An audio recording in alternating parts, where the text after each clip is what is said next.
Hopefully, the Jaguars use the bye week to get back to basics like blocking and tackling and blocking again. We'll discuss it here on Locked On Jaguars.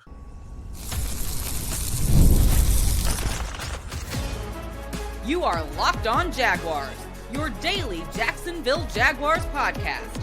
Part of the Locked On Podcast Network, your team every day. No lies detected. It is your team every day here on Locked On Jaguars. We thank you for making us your first listen. I am Tony Wiggins, the host of the Locked On Jaguars podcast that you can find wherever you get your podcast, whether you watch or listen. You can guarantee that we will be there all up in your face, dropping this bass from Jaguars fandom here on Locked On Jaguars. Shout out to the everydayers that join us each and every day. We know you're there. We appreciate it. And if you're new, we'll give you a reason to make sure you come back. To come back and watch episodes like today's episode, which is brought to you by FanDuel. Right now, new customers can bet just $5. And if your bet wins, you'll get $300 in bonus bets to use across the app. And you can also catch us over ad-free on Amazon Music. Make sure you check that out. Please do so. All right, here we go. We're going to go around some issues we heard from Liam Coen yesterday at the press conference. We'll discuss some of the things that he talked about, and then we'll take it and shake it all together and give you this show. I'm going to end up talking about complimentary football one-on-one, why some of the things that we'll talk about in segment 1 and segment 2 are important to them being able to play complimentary football. Liam Coen makes it clear on BTJ, that is Brian Thomas Jr., he ain't going nowhere. Y'all can stop that. And at the very top, getting the O-line back on track is where I'm going to start, because everything always starts up front. It would be very easy to make this show about Liam's comments on Brian Thomas Jr. and just run from there. I'm not going to do that. I'm going to not be a hypocrite. I'm going to tell you that everything starts up front, especially offensively for the Jacksonville Jaguars. That offensive line started out the season playing pretty solid. I'm not going to sit here and tell you that they were the Dallas Cowboys from the 90s. No. I'm not going to tell you that they were the Baltimore Ravens from the 2000s or the Giants from the 2000 teens. No, they weren't that good, right? They weren't the Philadelphia Eagles that we've seen the last 5 years. But they had been, the first 5 games of the season playing in a way that we were just like, thank you, because we hadn't had a whole bunch of that here. In fact, it was the total opposite. It was just like terrible offensive line play for a long, long time here in Jacksonville. That has gone away. They're not terrible anymore, although they have had 2 consecutive games where they gave up 7 sacks in each one of them. Liam, he wasn't talking necessarily about sacks when he said this, but he did mention yesterday that sometimes you know what the stats are going to tell you because you watch the game and you know what the data is going to say. But then there are other times when stats don't really tell the whole story. The bottom line is they let the Seattle game was eye-opening. Against the Rams, they kind of let it get away from them, and then they had to throw a whole bunch, and that's not really what they want to be doing, because I think their strength is run blocking, not necessarily pass protection. But the way you can sort of hide any pass protection deficiencies is to be able to run the ball and then create down and distance situations where you're keeping the defense on their heels. And if you go back and listen to what Liam said yesterday, he mentioned having the defense on their heels. So when you know how you want to play, there's only one way to do it. You got to do it. And you can't forget who you are. You can't try to have these game plan scenarios. And we did discuss that, I believe, yesterday, where they're going to get back to their strength and stop worrying about the opponent's weaknesses. You got to get back to doing the things that you do, because you can get lost. And once you abandon your game plan and then the game goes kind of funky, it's real hard to get it back, right? And then you're beating you're beating like a drum. You're beating us into these kids' heads week after week and day after day after day. And I call them kids because that's just what I'm used to saying. But nothing says I don't believe what I'm telling you any more than going out and doing the total opposite of what you talk about. those penalties kill the Jaguars when it's time to try to run the ball. The only game that they were really, really far behind in this year was the Rams game. The Seahawks game, yeah, they got down 20-6, but you never felt like they were out of the game because it was close, right? And then they scored and got it to a one score game, and then they missed a field goal. I think they might have missed two. I know they at least missed one field goal in each one of those games, but the point is the stats don't always tell you the whole story. What the stats might tell you, though, is if you were able to establish the line of scrimmage. You can read the tea leaves and figure out whether – and the Jaguars just haven't been able to do that. And it is now 2 games straight where they can't do it, and that is a problem. And I know they were playing 2 good teams with a couple of good fronts, but you got to at least have a stalemate. You got to at least try to run the ball. You got to at least give them some understanding that that this is what we're going to do, and we're going to build everything – after that. We're going to use play action. We're going to do all of these things. And this is to all of those people that criticize me for talking about Trevor Lawrence being an issue. Never said that Trevor Lawrence was the core problem. I said that he was the most important player, and the most important player at this point, we're now having to game plan in a certain way that benefits him. When you start hearing people talk like that, and then folks say, well, you got to game plan in a way to benefit all good quarterbacks. It's not what I'm talking about, and y'all know it. What I'm telling you is you cannot sit here and win giving the ball to a dude to throw for 40, 45 times a game if that quarterback is Trevor Lawrence. Just can't do it. You can't argue with me and say that he's this great, but he's better when you don't put the ball in his hands most of the time. That doesn't even make sense for folks to argue with that. So while I was saying that they have to readjust and fix their expectations, Liam Coen basically said we got to get back to doing the things that we need to do. What is this player comfortable with? What is that player comfortable with? What is Trevor comfortable with?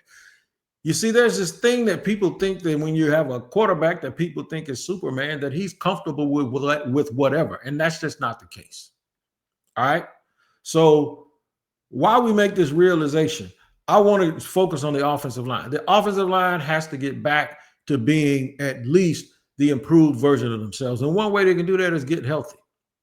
Anton Harrison was banged up. I think the bye week did him some good.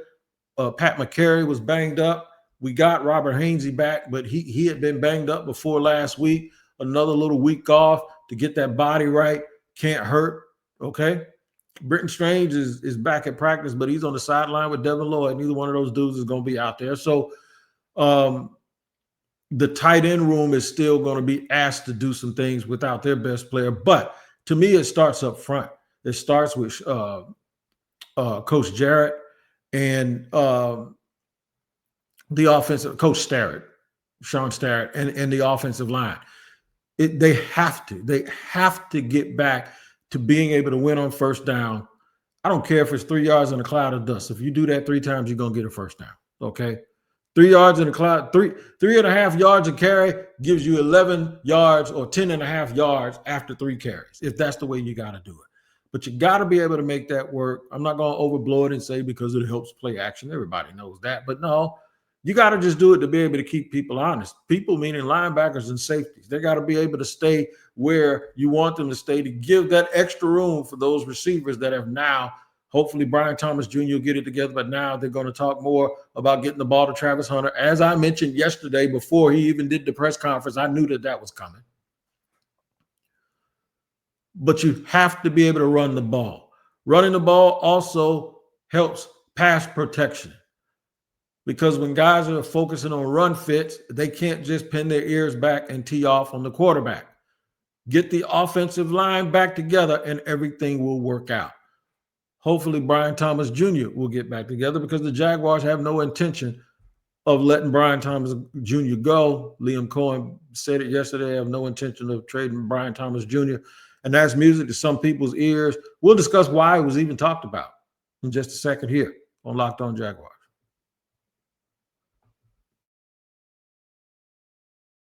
I'm Cody Rourke from Locked On Broncos, and this episode is brought to you by Peloton. Peloton is shaping the future of fitness with the brand new Peloton cross-training Tread Plus powered by Peloton IQ. This is Peloton's most advanced equipment yet, giving you real-time guidance and endless ways to move, whether you're running, lifting, or you're cross-training with your favorite instructors like Alex Toussaint. It's training reimagined to make your workout more personal. Peloton is built for breakthroughs with features that help you plan, stay motivated, and hit peak performance. You can let yourself run, lift, flex, and go while Peloton handles all the rest. Plus, Peloton IQ provides real-time strength coaching, tracking your progress and suggesting weights that challenge you so you can get stronger. Plus, the new movement tracking camera, it counts your reps and corrects your form in real time, making sure every rep is safer and smarter. So let yourself run, lift, flex, push, and go. Explore the new Peloton cross-training Tread Plus at onepeloton.com.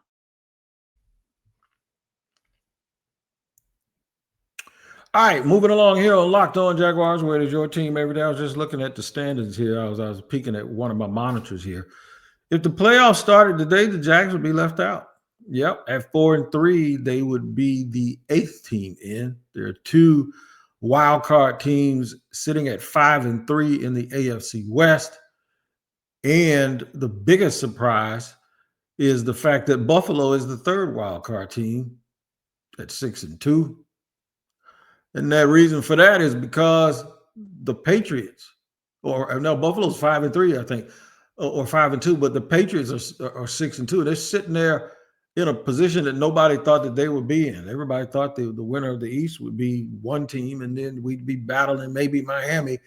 But now the Patriots are in the catbird seat in that division, and they even beat Buffalo. They won at Buffalo. So they got work to do. Work can start this week in a game against the Las Vegas Raiders, a game that the Raiders need to win because they're one of the worst teams in the league. And this is a must-win for the Jaguars, not only to keep up with everybody else, but this is one of those games where you can't go back to that. We understand you lost the opener against the Bengals on a bad call, and we understand that, okay, playing 2 games against the Seahawks, and the Seahawks are winning their division, and they're better than people thought. And the Rams are obviously the Rams, and they're very good, but you want it to be more competitive. But you cannot lose to the Raiders. You just can't. Not coming off of a bye. Both teams are coming off of a bye, by the way, but you just can't lose to the Raiders. This is a must-win. One of the things that has been talked about this week is because of the trade deadline that is looming next Tuesday. What are the Jaguars going to go get? A lot of mention of Brian Thomas Jr. this weekend, and I got a lot of texts and phone calls and said, if it's real, I say, well, look, I'm not going to question anybody's sources, and I think the people that were putting it out are people who I actually do respect. I didn't say, yeah, it's definitely happening, but I did say, no, it's possibly it's real. I can understand it. And here's why. Because folks are so focused on what the Jags need to go get, i.e. Quinnen Williams, whatever. I was talking about Trent Williams for a while, but Quinnen Williams or Jacoby Myers or whatever, right? Whoever they were saying that the Jaguars needed to go get, it's going to cost you something. And if it doesn't cost you, they don't have a first-round pick for next year, but if it doesn't cost you a second round pick or a clear starter, then what are you really getting? What are you getting? Maybe a third, but when you start trading 4th and 5th round picks, you're talking about complementary pieces that can help you fill in holes. You're not talking about a frontline player that's going to lift the team up. In my opinion, you're not. They have gotten some good players. They got, Ezra Cleveland for a 6th round pick. A couple of years later, yeah, that's still manifesting itself as a pretty good deal. Shout out to Trent Baalke. But the thing is folks always talk about what they want the team to go get, but they don't want to give up anything to get that thing that they claim is so valuable. And that is kind of oxymoronic. It doesn't make sense. You're going to have to give up something. So when you think about it, what can they give up, or what could they give up that has an extremely high value, not only because of the talent that they're giving up, but because of the contract and the ramifications from a contract where you haven't paid out a whole bunch of money up front. You're not trading a dude that somebody has to absorb a whole bunch of money that is astronomical and they can't make it happen. The most valuable asset they have on this team that is quote unquote tradable is Brian Thomas Jr. So that's why people were saying it. And he just happens to be a guy that was in a slump. You get a first round wide receiver that's proven. You're going to either get a first, second, or a starter for him, right? Depending on what team it is. If it's a playoff team like Buffalo, no, you got to tell them they got to give us that first, right? I don't know if they'll do it, but you still got to say it. You're not taking a late second round pick for a guy like that. So it's not going to happen. But the reason why the thought even came up and I said, hey, let's just wait and see is because it made the most sense for what is the most valuable thing that you have that you could actually trade that could bring you back something really, really good. And it's Brian Thomas Jr. But then you'd be giving up on a player who had the kind of rookie year he had last year. And you don't have years like that by accident. So when people sit here and go, last year was a fluke, I'm like, okay, you go run across the middle and have a car wreck every 10 minutes and still get 1,000 yards and you tell me it's a fluke. It's not a fluke. The kid is just struggling right now for whatever reason. Now, there are people who support him that say, well, he's banged up and he's got a shoulder. And we know he's banged up now. Everybody knows that. But the thing is some of the problems that he was having had nothing to do, in my opinion, with him being physically banged up. It looked like he was mentally banged up. Liam Coen mentioned that he had talked about him and talked to him again yesterday. And I believe this coaching staff can do the right things to get him right. My man Jimmy Smith says that there's a lot of things that they can do. We'll see if they work on any of those things specifically, but all I can tell you is wide receiver coach is different. All of them do things differently.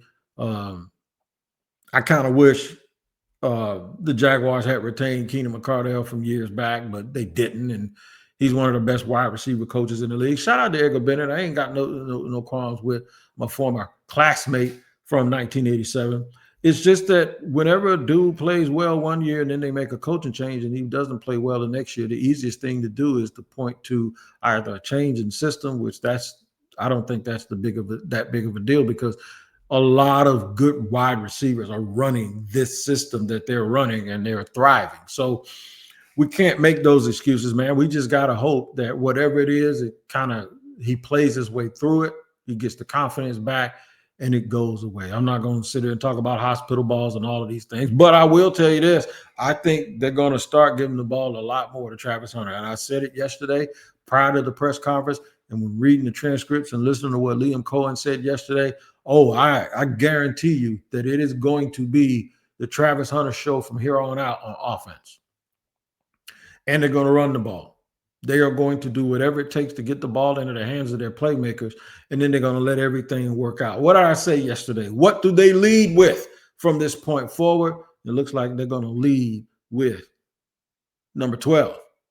And I'll tell you how that'll work with an improved running game or a rededication to the running game, getting more points, because then that means the defense will wake back up. And the defense that produced all of those turnovers in the first 4 or 5 weeks will then come back. They have not been doing that lately. So we'll discuss what's going on with them and what they're doing to put them in position to be great. We'll do it in just a second here on Locked On Jaguars.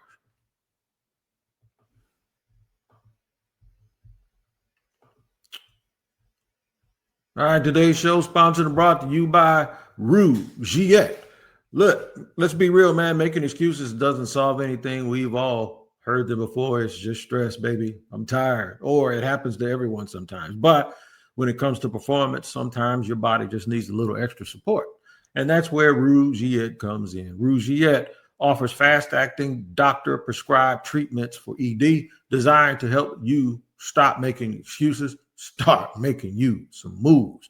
Rugiet makes it, easy to get started, right? You just connect with a board-certified doctor, 100% online. No awkward waiting rooms, no in-person appointments. If prescribed, your treatment ships discreetly straight to your door. The process is fast, simple, and private. Visit Rugiet.com/LockedOnNFL to get 15% off your first order. That's RUGIET.com/LockedOnNFL. And don't forget to use our code LockedOnNFL. So they know we sent you. Rugiet, stop making excuses and start making moves. And today's show is sponsored and brought to you by our friends over at FanDuel. You'll never forget or remember what is back. You won't forget this, the NBA. The NBA is back, and these games are off to such a great start, man. And there's no better place to get in on the action than FanDuel, the official sports betting partner of the NBA. Even if you missed the start of the game and you want to ride the hot hand, FanDuel has live bets on everything from who will score next to fourth quarter comebacks. Plus, you can even combine your live bets into a same game parlay for a shot at a bigger payout. It keeps every game exciting, especially when your team's making the late push. Right now, FanDuel is giving new customers $300 in bonus bets when your first $5 bet wins. So head to FanDuel.com to sign up and play our game. Play your game with FanDuel, the official sports betting partner of the NBA.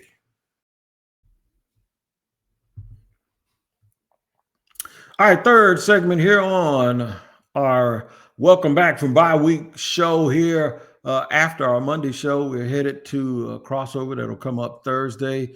Our middle of the week show, which will be tomorrow, and then a Friday. We'll do a little bit of a preview to prime you up and get you all ready to go for the Jaguars' return back to the field as they go out to Viva Las Vegas. Whatever happens stays in Vegas. If it's a loss, you can keep it there. As long as it's a win, I want the Jaguars to be able to bring it on back home. Complimentary football 101. Let me tell you what it is. Last night I watched the Kansas City Chiefs, who have been the standard for a long time. A team that the Jaguars beat already this year on prime time in Monday Night Football. Well, they played another Monday night game last night against Washington, and it was tough, just like the Jaguars game in the first quarter. In the first half, it was 7-7. A couple of interceptions by Patrick Mahomes on the first two possessions, and then they did something in the second half. They got the ball, and while it was long drives, they went score, stop, score, stop, score, stop, ball game, run the clock out. That's the second half for that professional group of assassins called the Kansas City Chiefs. Very workmanlike, very professional. It still looked a little clunky. They were kind of felt like they were just almost drawing plays up as they were going along. But every one of those scores I mentioned was a touchdown. And then the stops that were between them. And in the first half, they made a couple of stops also in the red zone when Washington was going for touchdowns instead of field goals. To me, this shows the signs of a team that knows how to win. Complementary defense, running a clock on offense, scoring touchdowns, and then getting the ball back and getting first downs and melting the clock. Making the adjustments in the game. And I want the Jaguars to do that. Those are the things that I want Jacksonville to do. Offense and defense, they go hand in hand. If you're able to run the ball, your defense can rest. If you're able to get field goals and keep drives going and you don't have penalties, you get to drive the ball. You get a chance to put yourself in position to score touchdowns. If you don't get touchdowns, you get 3. Now your defense can come out. They relax. They play well. Hopefully the special teams can get picked back up because, see, I don't know if y'all realize this. Even the special teams, you know, they had that punt return against the 49ers, but since then they haven't played well. They've given up some long gainers to get teams started. I think Logan Cook has been out-punted by a couple of the punters from the other team that were doing very Logan Cook things. And then Cam Little, who they still have a bunch of confidence in, he just seemed like he couldn't hit the side of a barn with a rock, here lately, and things just haven't gone their way. But I'm here to tell you, I believe after the bye week, after their deep dive, they did a lot of self-scouting that the Jaguars are going to get this thing flipped and switched and turned back around. It's going to start with the old-fashioned stuff, the basics, blocking and tackling. Trayvon Walker's going to help them with that. He still has a cast on his hand, but I'm sure the more he gets comfortable, the easier it'll be for him to play the way he's supposed to play. Still looking for Josh Hines Allen to get that sack. We love pressures, but we love sacks even more. You know why? Because a pressure on first down means 2nd and 10. A pressure and a sack on first down means 2nd and 17. There's a big difference. We talked about the Jags not getting behind the sticks. Now you got to be able to put the other team behind the sticks. You got to get some 3 and outs. You get some 3 and outs, you run the football. They also need to get off to faster starts. And I think this is where some more of that self-examination is going to come in and help them. They need to get off to quicker starts in these games. No doubt about it. They have come out 3 and out. They've come out. You know what I'd do if I was Liam Coen? Defer. I come out and I defer at the beginning of games to let the game get moving before I put my offense out there. Maybe they need to load up over there on the other side. Maybe they need to watch first. I don't know what it is, but it just seems like whenever they take the ball first, they never really do anything with it. And sometimes they lose yards. I've seen them get the ball, go 3 and out, and this 4th and 18 because of penalties and guys getting tackled behind the line of scrimmage. So it would help if you don't start the game that way. It would also help the game if you don't start the game with receiving the kick and then getting a penalty on your own kickoff. And now you got the ball in the sub 15-yard line, and you don't want that either. That's not desirable. They just had a lot of things, man, that they needed to just get back to being themselves. They did a lot of positive reinforcement.